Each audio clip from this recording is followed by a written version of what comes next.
الحمدللہ رب العالمین، الصلاۃ والسلام علی رسولہ الکریم۔ السلام علیکم ناظرین اکرام۔ یسن القرآن نام کی آسان تفسیر کا لیسن نمبر 2.151 ہے، یعنی دوسرے سورے کا لیسن نمبر 151 اور تھیم ہے سورہ بقرہ آیت نمبر 143۔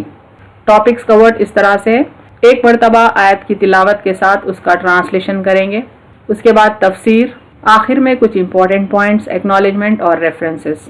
اعوذ باللہ من الشیطان الرجیم، بسم اللہ الرحمن الرحیم۔ وَكَذَلِكَ جَعَلْنَاكُمْ أُمَّةً وَسَطًا لِتَكُونُوا شُهَدَاءَ عَلَى النَّاسِ وَيَكُونَ الرَّسُولُ عَلَيْكُمْ شَهِيدًا وَمَا جَعَلْنَا الْقِبْلَةَ الَّتِي كُنْتَ عَلَيْهَا إِلَّا لِنَعْلَمَ مَن يَتَّبِعُ الرَّسُولَ مِمَّن يَنقَلِبُ عَلَى عَقِبَيْهِ وَإِن كَانَتْ لَكَبِيرَةً إِلَّا عَلَى الَّذِينَ هَدَى اللَّهُ وَمَا كَانَ اللَّهُ لِيُضِيعَ إِيمَانَكُمْ إِنَّ اللَّهَ بِالنَّاسِ لَرَءُوفٌ رَحِيمٌ۔ یہاں دیکھیں آیت کا ترجمہ۔ چونکہ آیت بڑی ہے، اس کو ہم نے 3 حصوں میں سمجھایا ہے اور 3 حصوں کے 3 رنگ ہم نے دیے ہیں۔ اور اسی طرح ہم نے تمہیں بنایا معتدل امت، تاکہ تم ہو گواہ لوگوں پر اور ہو رسول تم پر گواہ، اور نہیں مقرر کیا ہم نے قبلہ جس پر آپ تھے، مگر تاکہ ہم معلوم کر لیں کون پیروی کرتا ہے رسول کی، اس سے جو پھر جاتا ہے اپنی ایڑیوں پر۔ اور بے شک یہ تھی بھاری بات مگر ان پر نہیں جنہیں اللہ نے ہدایت دی، اور نہیں اللہ کے وہ ضائع کرے تمہارا ایمان۔ بے شک اللہ لوگوں کے ساتھ بڑے شفیق و رحیم ہیں۔ اب دیکھتے ہیں تفسیر آیت کے پہلے حصے کی۔ پہلا حصہ ہم ایک بار ریوائز کرتے ہوئے آگے بڑھتے ہیں۔ اور اسی طرح ہم نے تمہیں بنایا معتدل امت، تاکہ تم ہو گواہ لوگوں پر اور ہو رسول تم پر گواہ۔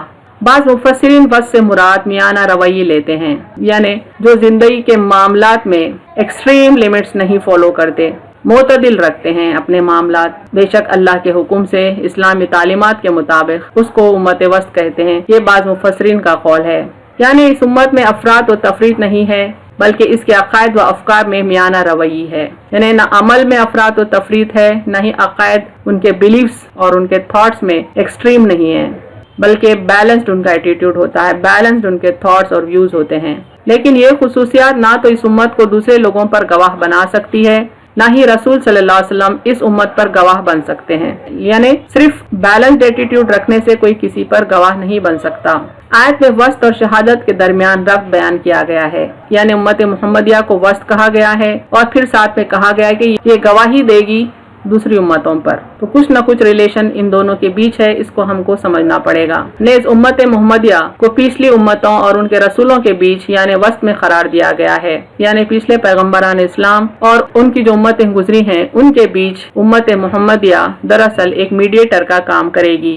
امت وسط کا تعلق دعائے ابراہیم علیہ السلام سے ہے، کیونکہ آپ علیہ السلام نے دعا کی تھی، ربنا وجعلنا مسلمین لکا ومن ذریتنا امۃ مسلمۃ لک، اے ہمارے پروردگار ہم کو اپنا اور زیادہ مطیع بنا لیجئے، اور ہماری اولاد میں سے بھی ایک ایسی جماعت پیدا کیجئے جو آپ کی مطیع ہو۔ یعنی ابراہیم علیہ السلام نے جو دعا کی محمد صلی اللہ علیہ وسلم کے حق میں اور آپ صلی اللہ علیہ وسلم کی امت کے حق میں، اس دعا میں یہ پتا چلتا ہے کہ دراصل یہی مسلمان امت ہے، امت محمدیہ ہے، جس کی طرف اللہ تعالیٰ اشارہ کرتے ہیں اور کہتے ہیں کہ یہی امت وسط ہے۔ آگے دیکھیں، نیز اس امت وسط کو مخاطب کر کے فرمایا وَاسْتَبَاكُمْ وَمَا جَعَلَ عَلَيْكُمْ فِي الدِّينِ مِنْ حَرَجٍ مِلَّةَ أَبِيكُمْ إِبْرَاهِيمَ وَسَمَّاكُمُ الْمُسْلِمِينَ مِنْ قَبْلُ وَفِي هَذَا لِيَكُونَ الرَّسُولُ شَهِيدًا عَلَيْكُمْ وَتَكُونُوا شُهَدَاءَ عَلَى النَّاسِ۔ اس نے تم کو اور امتوں سے ممتاز فرمایا ہے۔ آیت کے اس فریز سے پتا چلتا ہے کہ اللہ تعالیٰ نے امت محمدیہ کو سپریمیسی دی ہے، اور اس نے تم پر دین کے احکام میں کسی قسم کی تنگی نہیں کی، یعنی دین کے معاملات میں بھی اللہ تعالیٰ نے وسط یعنی مڈل طریقہ اپنایا ہے کہ تم اپنے باپ ابراہیم علیہ السلام کی اس ملت پر ہمیشہ قائم رہو۔ اس اللہ نے تمہارا لقب مسلمان رکھا ہے نزول قرآن سے پہلے ہی اور اس قرآن میں بھی، تاکہ تمہارے رسول صلی اللہ علیہ وسلم گواہ ہوں، اور اس شہادت رسول صلی اللہ علیہ وسلم کے قبل تم لوگوں کے مقابلے میں گواہ ہو۔ یعنی اس آیت سے بھی پتا چلتا ہے کہ اللہ تعالیٰ نے امت محمدیہ کو ایک تو فضیلت دی دوسری امتوں پر، اور پھر اس امت کا نام مسلمان اللہ نے رکھا پچھلی کتابوں میں بھی اور قرآن میں بھی، اور مزید فضیلت یہ دی کہ یہ امت پچھلی امتوں پر ان کے اعمال پر گواہ بنے گی۔ خطاب اگرچہ امت سے ہے، لیکن مراد امت کے نیک اور سرکردہ افراد ہیں، یعنی امت سے مراد وہ لوگ ہیں جو اللہ اور رسول کے احکامات بجا لاتے ہیں اور دوسروں کو نیکی کا حکم دیتے ہیں اور برائی سے روکتے ہیں۔ امت محمدیہ سے مراد تمام امت نہیں ہے، بلکہ امت کے وہ نیک لوگ ہیں جو دوسروں کو نیکی کا حکم دیتے ہیں اور برائی سے روکتے ہیں۔ اس سلسلے میں ارشاد باری تعالی ہے، کنتم خیر امت اخرجت للناس تأمرون بالمعروف وتنہون عن المنکر وتؤمنون باللہ۔ تم لوگ اچھی امت ہو، خیر امت کہتے ہیں اللہ تعالیٰ یہاں پر کہ وہ امت لوگوں کے لیے ظاہر کی گئی ہے۔ تم لوگ نیک کاموں کو بتلاتے ہو اور بری باتوں سے روکتے ہو اور اللہ تعالیٰ پر ایمان لاتے ہو۔ تفسیر ابن کثیر میں وسط کے معنی اس طرح سے بیان کیے گئے ہیں۔ وسط کے معنی یہاں پر بہتر اور عمدہ کے ہیں، جیسے کہا جاتا ہے کہ قریش نسب کے اعتبار سے وسط عرب ہیں، یعنی ابن کثیر کا قول ہے کہ وسط کے معنی دراصل بہترین کے ہیں، بہتر کے ہیں، بیسٹ کے ہیں۔ اور کہا گیا ہے کہ حضور صلی اللہ علیہ وسلم اپنی قوم میں وسط تھے، یعنی اشرف نسب والے، اور صلاۃ وسطیٰ یعنی افضل تر نماز جو اثر ہے، جیسے صحیح احادیث سے بھی ثابت ہے۔ یعنی 3 مثالیں دے کر ابن کثیر سمجھاتے ہیں کہ وسط کے معنی دراصل بیسٹ کے ہیں۔ یہاں ایک حدیث دیکھیں، رسول اللہ صلی اللہ علیہ وسلم فرماتے ہیں، نوح علیہ السلام کو قیامت کے دن بلایا جائے گا اور ان سے دریافت کیا جائے گا کہ کیا تم نے میرا پیغام میرے بندوں کو پہنچا دیا تھا؟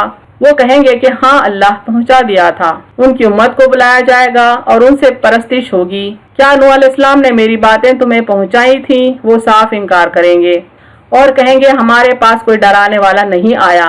یہاں بتایا جا رہا ہے کہ قیامت کے دن ایک ایک پیغمبر کو بلایا جائے گا اور ان سے ان کی ذمہ داری کے سلسلے میں سوال ہوگا، تو ان کی امتیں یہ بات قبول نہیں کریں گی کہ ان کے نبیوں نے ان تک اللہ کا پیغام پہنچا دیا ہے۔ اس حدیث میں نوح علیہ السلام کی مثال دی جا رہی ہے کہ نوح علیہ السلام کو بلایا جائے گا، اللہ تعالیٰ ان سے پوچھے گا کہ کیا آپ نے میرا پیغام اپنی امت کو پہنچایا تھا؟ تو آپ تو جواب دیں گے کہ وہ پہنچا دیے تھے، لیکن امت جھٹلا دے گی، بے ایمانی کرے گی نوح علیہ السلام کے ساتھ اور کہے گی کہ ہمارے پاس تو کوئی ڈرانے والا ہی نہیں آیا تھا۔ نوح علیہ السلام سے کہا جائے گا تمہاری امت انکار کرتی ہے، تم گواہ پیش کرو۔ یہ کہیں گے کہ ہاں محمد صلی اللہ علیہ وسلم اور آپ کی امت میری گواہ ہے۔ یہی مطلب ہے اس آیت کا، یعنی آیت انڈر فوکس کا جو پہلا حصہ ہے، وَكَذَلِكَ جَعَلْنَاكُمْ أُمَّةً وَسَطًا لِتَكُونُوا شُهَدَاءَ عَلَى النَّاسِ وَيَكُونَ الرَّسُولُ عَلَيْكُمْ شَهِيدًا۔ تو اس کا یہی مطلب ہے، آپ صلی اللہ علیہ وسلم فرماتے ہیں کہ وسط کے معنی عدل کے ہیں۔ اب تمہیں بلایا جائے گا، یعنی امت محمدیہ کو بلایا جائے گا اور تم گواہی دو گے اور میں تم پر گواہی دوں گا۔ مسند احمد کی ایک روایت میں ہے کہ قیامت کے دن نبی آئیں گے، یعنی پیغمبران اسلام آئیں گے اور ان کے ساتھ ان کی امت کے صرف 2 ہی شخص ہوں گے اور اس سے زیادہ بھی، یعنی کسی نبی کے ساتھ ان کی امت میں صرف 2 ہی لوگ ہوں گے تو کسی نبی کی امت 2 سے زیادہ بھی ہوگی، ان کی امت کو بلایا جائے گا۔ بہرحال امتیں جتنی بھی ہوں، جتنے سائز کی بھی ہوں، ان کو بھی بلایا جائے گا اور ان سے پوچھا جائے گا کیا اس نبی نے تمہیں تبلیغ کی تھی؟ وہ انکار کریں گے۔ نبی سے کہا جائے گا تم نے تبلیغ کی؟ وہ کہیں گے ہاں۔ کہا جائے گا تمہارا گواہ کون ہے؟ وہ کہیں گے کہ محمد صلی اللہ علیہ وسلم اور آپ کی امت۔ پس محمد صلی اللہ علیہ وسلم اور آپ کی امت بلائی جائے گی، ان سے یہی سوال ہوگا کہ کیا اس پیغمبر نے تبلیغ کی؟ یہ کہیں گے ہاں۔ ان سے کہا جائے گا کہ تمہیں کیسے علم ہوا؟ یہ جواب دیں گے کہ ہمارے پاس ہمارے نبی آئے اور آپ نے خبر دی کہ انبیاء علیہ السلام نے تیرا پیغام اپنی امتوں کو پہنچایا۔ یہی مطلب ہے اللہ عز و جل کے اس فرمان وَكَذَلِكَ والی آیت کا، یعنی ہر نبی کو ان کی امت جھٹلا دے گی تو ان کی امتوں پر گواہ بنے گی امت محمدیہ۔ مسند احمد کے ایک اور حدیث میں وسطن بمعنی عدلن آیا ہے، یعنی وسطن کے ایک معنی انصاف کرنے والے کے بھی ہے۔ ابن مردویہ اور ابن ابی حاتم میں ہے کہ رسول اللہ صلی اللہ علیہ وسلم نے فرمایا میں اور میری امت قیامت کے دن ایک اونچے ٹیلے پر ہوں گے، تمام مخلوق میں نمایاں ہوں گے اور سب کو دیکھ رہے ہوں گے۔ اس روز تمام دنیا تمنا کرے گی کہ کاش وہ بھی ہم میں سے ہوتے جس نبی کی قوم نے اسے جھٹلایا ہے۔ ہم دربار رب العالمین میں شہادت دیں گے کہ ان تمام انبیاء نے حق رسالت ادا کیا تھا۔ یعنی حشر کے دن، قیامت کے دن آپ صلی اللہ علیہ وسلم اور آپ کی امت ایک اونچے ٹیلے پر ہوں گی اور تمام مخلوق میں نمایاں ہوں گے آپ لوگ اور سب کو دیکھ رہے ہوں گے اور سب تمنا کریں گے کہ کاش وہ آپ صلی اللہ علیہ وسلم کی امت میں ہوتے اور جس نبی کو اس کی امت نے جھٹلایا ہوگا اس امت پر آپ صلی اللہ علیہ وسلم کی امت گواہ بنے گی۔ اب دیکھتے ہیں آیت کا دوسرا حصہ، یعنی اور نہیں مقرر کیا ہم نے قبلہ جس پر آپ تھے مگر تاکہ ہم معلوم کر لیں کون پیروی کرتا ہے رسول کی اسے جو پھر جاتا ہے اپنی ایڑیوں پر۔ بیت المقدس کو قبلہ بنانا ایک طرف عربوں کے غرور اور قوم پرستی پر ایک کاری ضرب تھی، تو دوسری طرف نسل پرست اور معتصب بنی اسرائیل کے لیے ایک ناقابل تحمل امر تھا. یعنی بیت اللہ آدم علیہ السلام کا بھی قبلہ تھا، ابراہیم علیہ السلام کا بھی قبلہ تھا. عربوں کو اپنے آپ پر غرور تھا، قوم پرستی میں وہ مبتلا تھے، ان کے لیے بیت المقدس کو قبلہ بنانا بذات خود ایک تکلیف کی بات تھی. تو دوسری طرف جو یہودی تھے، بنی اسرائیلی تھے، وہ یہ بات نہیں برداشت کر سکتے تھے کہ بیت اللہ کو قبلہ بنایا جائے. چنانچہ اس مرحلے پر دونوں گروہوں کے قوم پرست اور خدا پرست افراد نمایاں ہو گئے. پہلے آپ صلی اللہ علیہ وسلم کے دور میں شروعات میں بیت المقدس قبلہ تھا، اسی پر آپ نے چند مہینے نماز پڑھی، پھر اللہ نے بیت اللہ کو قبلہ بنا دیا. تو ان لوگوں میں کون قوم پرست ہے اور کون خدا پرست ہے وہ ڈسٹنگوش ہو گئے، ان میں تفریق ہو گئی، وہ بات ڈسکلوز ہو گئی. لیکن جن کے دلوں میں ایمان و یقین ہے، جو رسول اللہ صلی اللہ علیہ وسلم کے سچے پیروکار ہیں، جو جانتے ہیں کہ حضور صلی اللہ علیہ وسلم جو فرمائیں سچ ہے، جن کا عقیدہ ہے کہ اللہ جو چاہتا ہے کرتا ہے، جو ارادہ کرتا ہے حکم کرتا ہے، اپنے بندوں کو جس طرح چاہے حکم دے، جو چاہے مٹائے، جو چاہے باقی رکھے، اس کا ہر کام ہر حکم حکمت سے پور ہے، ان پر اس حکم کی بجا آوری کچھ بھی مشکل نہیں. یعنی جو حقیقی معنوں میں مومن تھے ان کے لیے یہ بات کچھ بھی مشکل نہیں تھی، چاہے قبلہ بیت المقدس ہو یا تبدیل کر کے بیت اللہ کر دیا گیا ہو. آیت کا تیسرا حصہ ہم یہاں فوکس کرتے ہیں. وَمَا كَانَ اللَّهُ لِيُضِيعَ إِيمَانَكُمْ إِنَّ اللَّهَ بِالنَّاسِ لَرَءُوفٌ رَحِيمٌ. اور نہیں اللہ کہ وہ ضائع کرے تمہارا ایمان، بے شک اللہ لوگوں کے ساتھ بڑے شفیق و رحیم ہیں. صحیح بخاری شریف میں اس آیت کی تشریح ہے.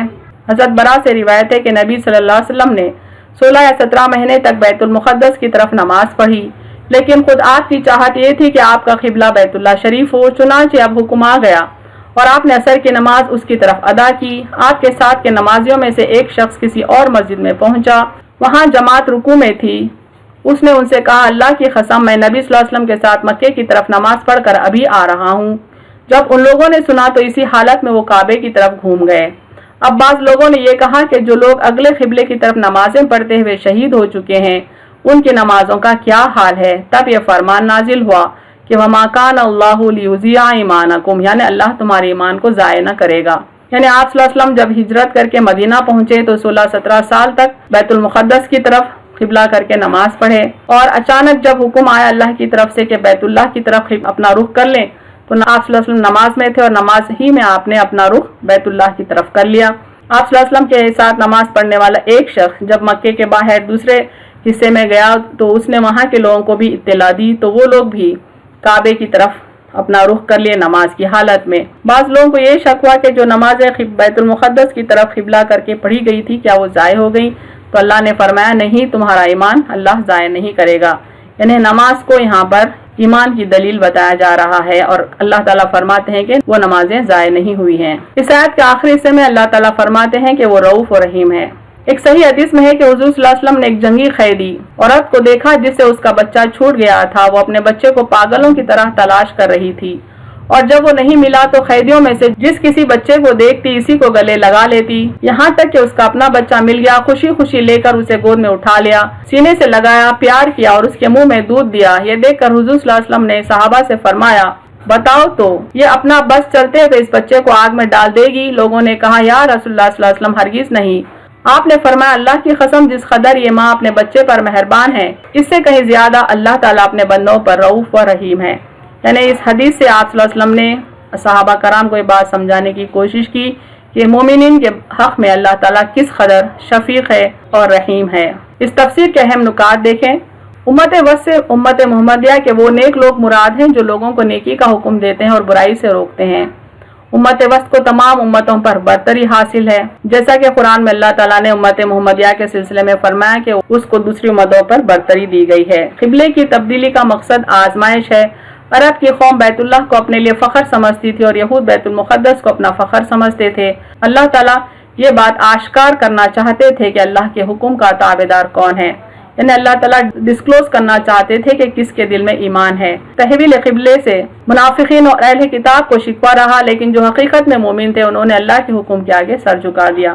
یعنی مومنین کو اللہ کے کسی بھی فیصلے سے کوئی شکوہ نہیں تھا، صرف منافقین اور اہل کتاب نے شکوہ کیا. نماز سے ایمان کا ثبوت فراہم ہوتا ہے چونکہ اللہ نے قبلے کی تبدیلی سے نمازوں کو ضائع نہیں کیا اور فرمایا کہ ہم نے مومنین کا ایمان ضائع نہیں کیا. فرمایا وَمَا كَانَ اللَّهُ لِيُضِيعَ إِيمَانَكُمْ.